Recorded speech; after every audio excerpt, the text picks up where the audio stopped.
Halo teman-teman semua, selamat datang di channel Tokunime. Di sini kami akan membahas lanjutan anime Tokyo Revengers yang kami ambil dari manga canonnya. Sehingga bagi teman-teman yang hanya ingin menonton dari animenya saja, saya sarankan untuk berhenti menonton sampai di sini. Namun jika kalian tidak keberatan dengan spoiler yang ada, maka kalian menonton konten yang tepat. Pada episode sebelumnya, kita ditunjukkan alasan Mikey berubah menjadi jahat. Hal itu terjadi bukan karena dorongan orang lain, melainkan impulsivitas gelap milik Mikey sendiri yang mengubahnya. Takemichi sempat berpikir untuk berhenti mencari tahu Mikey. Namun ketika ia sedang bahagia, senyum manis Mikey selalu terlintas di pikirannya. Hal itu membuat Takemichi nekat untuk masuk ke markas persembunyian Bonten sendirian. Bagaimana kelanjutan ceritanya? Mari langsung saja kita bahas alur cerita Tokyo Revengers episode kali ini.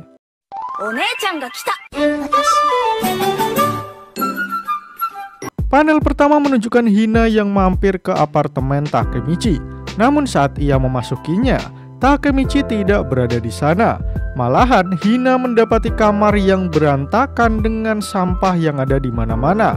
Padahal Hina tidak lama baru saja berkunjung ke apartemen Takemichi. Saat itu juga Hina memutuskan untuk membersihkan sampah yang berada di apartemen Takemichi. Namun tiba-tiba kalung milik Hina terlepas dari lehernya. Hal itu membuat firasat Hina menjadi buruk. Ia khawatir akan terjadi hal yang tidak ia inginkan.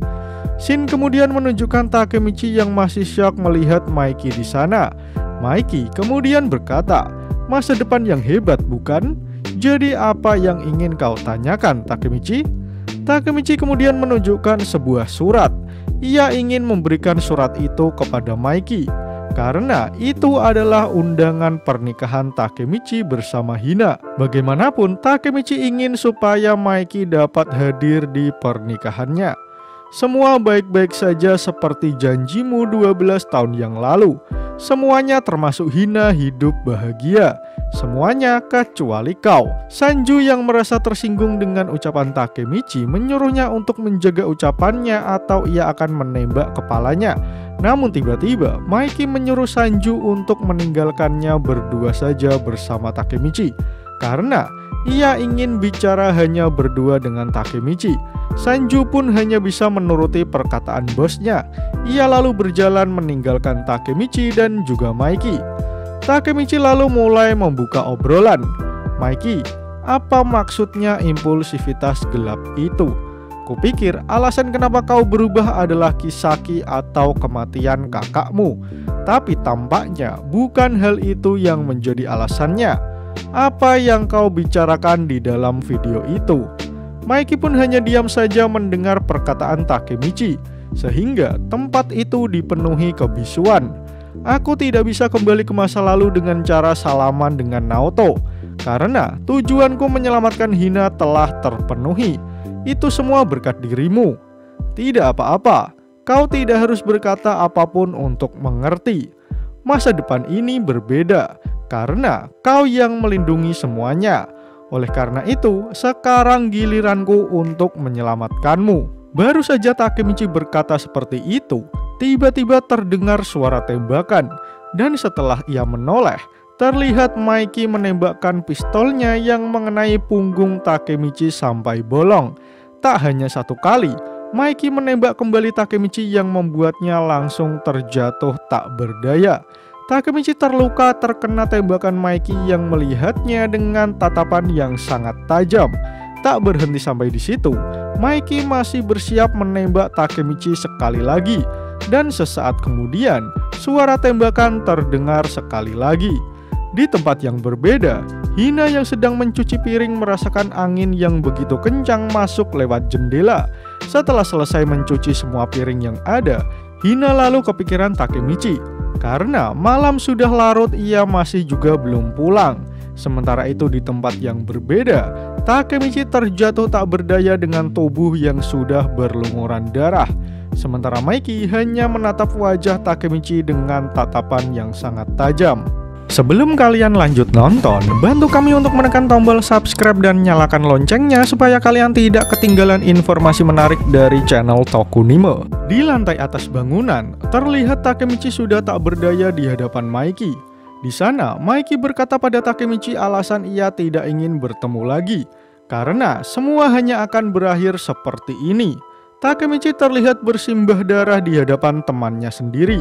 Kemudian Maiki berbalik dan berkata jika perjalanan panjang Takemichi berakhir sampai di sini.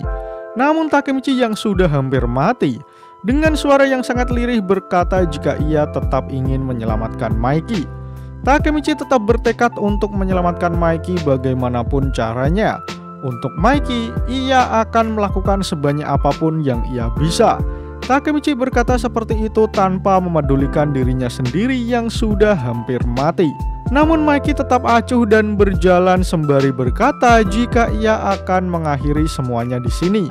Kemudian Maiki naik ke lantai paling atas dan berdiri di pinggir gedung yang tinggi.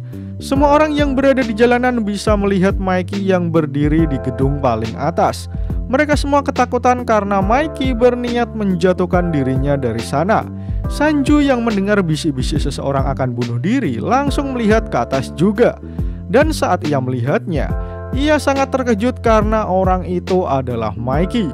Ia pun berteriak memanggil namanya. Sementara Maiki sendiri dari atas sana tiba-tiba teringat perkataan semua teman-temannya yang selalu mendukungnya. Ia juga teringat dirinya yang dulu masih menjadi ketua Toman. Dari atas gedung, ia membayangkan dirinya adalah ketua Toman dulu lalu berteriak dengan kencang sembari tersenyum. Tak lama kemudian, Maiki pun menjatuhkan dirinya, diiringi dengan teriakan Sanju dari bawah. Namun Maiki yang sudah pasrah memilih untuk menutup mata dan terjun bebas dari sana. Namun tiba-tiba, Takemichi datang dan menangkap Maiki dari sisi gedung. Di sana, Takemichi berteriak jika ia tidak akan membiarkan Maiki mati. Maiki pun hanya bisa termenung karena percobaan bunuh dirinya digagalkan Takemichi. Takemichi berhasil memegang tangan Maiki di saat yang tepat, sehingga untuk sementara Maiki bisa selamat. Orang-orang yang berada di bawah pun sangat heboh dan memotret kejadian yang mengejutkan tersebut. Sementara itu, Takemichi menyuruh Maiki untuk memegangi tangannya.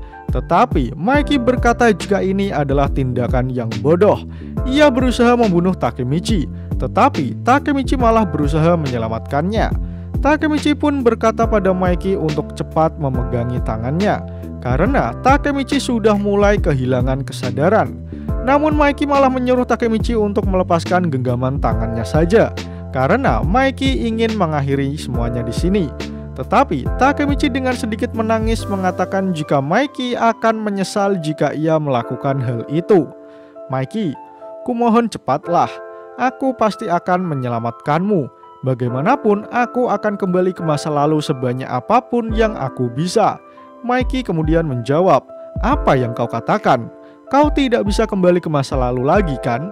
Inilah mengapa aku tidak pernah ingin bertemu denganmu. Aku tidak ingin ini terjadi. Jelas-jelas aku baru saja menembakmu, Takemichi. Kumohon biarkan aku dalam kedamaian. Mendengar ucapan Maiki, secara tidak sadar Takemichi menangis lebih deras. Namun ia berbalik meneriaki Maiki dan menyuruhnya untuk diam. Maiki pun sedikit terkejut dengan teriakan Takemichi. Kenapa kau selalu seperti ini, Maiki? Selalu dan selalu kau menaruh semua beban pada dirimu sendiri. Sano Manjiro, katakan sekali saja. Katakan tolong bantu aku, sialan. Takemichi mengatakan hal itu dengan sangat emosional karena ia benar-benar ingin menyelamatkan Maiki. Dari teriakan itu, Maiki seperti tersadar. Takemichi semakin erat memegang tangan Maiki. Dengan tersenyum, Takemichi berkata, aku pasti akan datang untuk menyelamatkanmu, Manjiro. Mendengar hal itu, tanpa sadar Maiki sendiri mulai menangis. Ia terharu dengan ketulusan yang dimiliki Takemichi. Kemudian Maiki mulai menggenggam tangan Takemichi dan berkata, tolong bantu aku, Takemichi. Maiki mengatakannya dengan air mata yang terjatuh dan kini tangan keduanya saling menggenggam. Takemichi pun terharu mendengar perkataan Maiki. Namun sesuatu yang aneh mulai terjadi. Ketika tangan Takemichi dan Maiki saling menggenggam, tiba-tiba Takemichi merasakan getaran lompatan waktu yang biasanya ia lakukan bersama Naoto. Tak lama kemudian, Takemichi terbangun dengan mata yang masih sembab.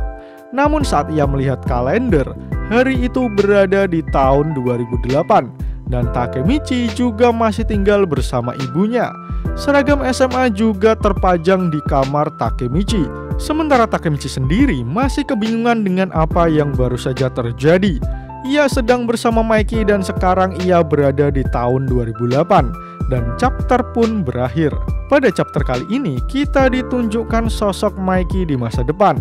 Takemichi bertanya banyak hal, namun Maiki belum banyak mengatakan apapun. Namun salah satu alasan Maiki tidak ingin bertemu dengan Takemichi adalah ia tidak ingin Takemichi kembali ke masa lalu hanya untuk menyelamatkannya. Akan tetapi di ujung hidupnya, akhirnya Takemichi berhasil membujuk Maiki untuk tidak menanggung semua beban sendirian. Karena Takemichi kini kembali ke masa lalu ketika ia masih SMA. Menarik untuk menanti bagaimana kelanjutan cerita Tokyo Revengers di chapter selanjutnya. Jika kalian suka dengan pembahasan kali ini, jangan lupa share video ini ke sosial media kalian ya.